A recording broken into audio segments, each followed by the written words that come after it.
అందరినీ డాన్స్ మీదకి ఈ కాన్స్టిట్యూషన్ డే ప్రోగ్రామ్ని తెలుసా? ఈరోజు గౌరవనీయులు కోదండరామ్ సాగర్ గారు, మూర్తి గారు, అదేవిధంగా ఇకపైనటువంటి సూర్య గారు, శ్రీరాములు గారు, పాఠశాల ప్రధానోపాధ్యాయులు గారు శకుంతల మేడం గారు, అదేవిధంగా boys high school head master అయినటువంటి ఇందిరా మేడం గారు, సునీత మేడం, జాకబ్ గారు, విచ్చేసినటువంటి ఉపాధ్యాయులు, మీడియా ప్రతినిధులు, అదేవిధంగా విద్యార్థులు మరి వారి గురించి చాలా సంతోషం.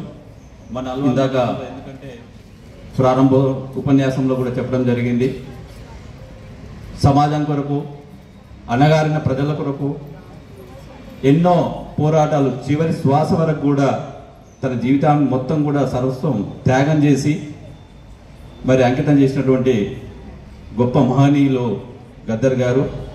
కాబట్టి వారి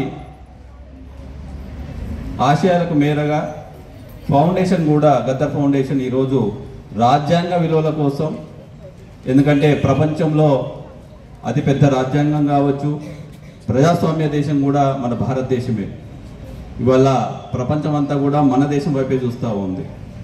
కాబట్టి అటువంటి గొప్ప రాజ్యాంగ విలువలు ఉన్నటువంటి ఈ రాజ్యాంగ దినోత్సవం సందర్భంగా విద్యార్థులకు మంచి అవగాహన కల్పిస్తే బాగుంటుందన్న సదుద్దేశంతో మరి వారు ముందుకొచ్చి ఈ కార్యక్రమాన్ని ముందుగా నాకు తెలియజేయడం జరిగింది. తక్షణమే మనము మన జిల్లా విద్యాధికారిని మరి విజయ్ కుమార్ మేడం ద్వారా అనుమతులు పొంది ఈ కార్యక్రమాన్ని మొన్న 22వ తేదీ రోజు పాఠశాలలో మనము ప్రతి పాఠశాలలో కూడా 8, 9, 10 తరగతులకు ఈ కాంపిటీషన్ నిర్వహించి ఇక్కడ పుస్తకంలో కూడా మీకు ఈ కాన్స్టిట్యూషన్ గురించి కూడా ఉంటుంది. ఆ రాజ్యాంగం కోసం ఇవాళ ఎంతోమంది మరి పనిచేయడం జరిగింది. ముందుగా బాబు రాజేంద్ర ప్రసాద్ గారు కావచ్చు, తర్వాత డ్రాఫ్ట్ కమిటీ చైర్మన్ అంబేద్కర్ రావు గారు కావచ్చు, అంబేద్కర్ గారు, ఇలా ఎంతోమంది ఆ కమిటీలో ఎంతోమంది తన అనుభవాన్ని, తమ నాలెడ్జ్ని ఉపయోగించి ఈ విధంగా రాయడం జరిగింది.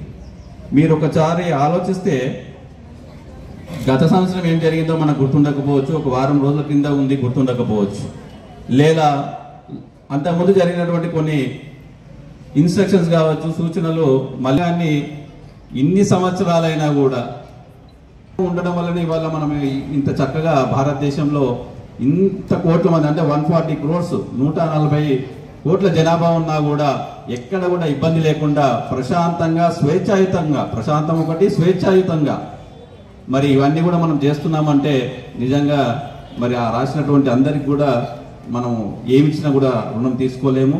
మరి మాట్లాడవలసినటువంటి వక్తలు, ఎందుకంటే ప్రొఫెసర్స్ కూడా వచ్చారు, వాళ్ళందరికీ కూడా మనం సమయం ఇవ్వాల్సిన అవసరం ఉంది. కాబట్టి మరి నాకు అవకాశం ఇచ్చినందుకు మీ ఈ కార్యక్రమాన్ని ఈ చిన్నారులతోటి, టీచర్ల సహకారంతో, సమాజ ప్రయోజనాన్ని ఆశిస్తూ గద్దర్ ఫౌండేషన్ చేస్తున్నటువంటి ఈ కృషిని నేను మనస్ఫూర్తిగా ముందుగా అభినందిస్తున్నాను. నన్ను ఇక్కడికి ఆహ్వానించినటువంటి గద్దర్ ఫౌండేషన్ రథసారథి ఎంఈఓ గారు, మురళీకృష్ణ గారు, భాస్కర్ రెడ్డి గారు, మేడం ప్రిన్సిపల్ గారు, శ్రీరాములు గారు, application called the constitution day. అమ్మా ఎన్ని రోజుల్లో రాశారు?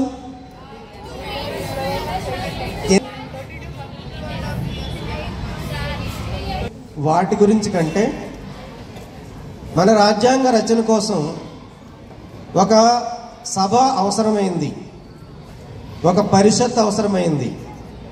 ఈ పరిషత్ ఎన్నికలు 1946 జూలై నెలలో జరిగినాయి. ఎప్పుడు జరిగినాయి? జూలై నెలలో జరిగిన తర్వాత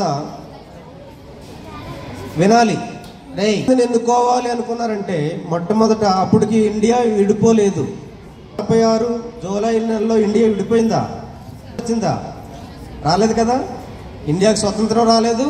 అందుకనప్పుడు మొత్తం 396 మందిని ఎన్నుకోవాలనుకున్నారు. ఎంతమందిని?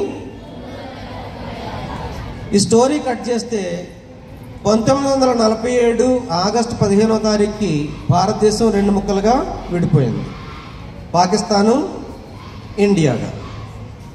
ఈ విడిపోయినటువంటి భారతదేశంలో ఎంతమంది రాజ్యాంగ పరిషత్ సభ్యులు మిగిలారంటే 299 మంది మిగిలారు. ఎంతమంది మిగిలారు?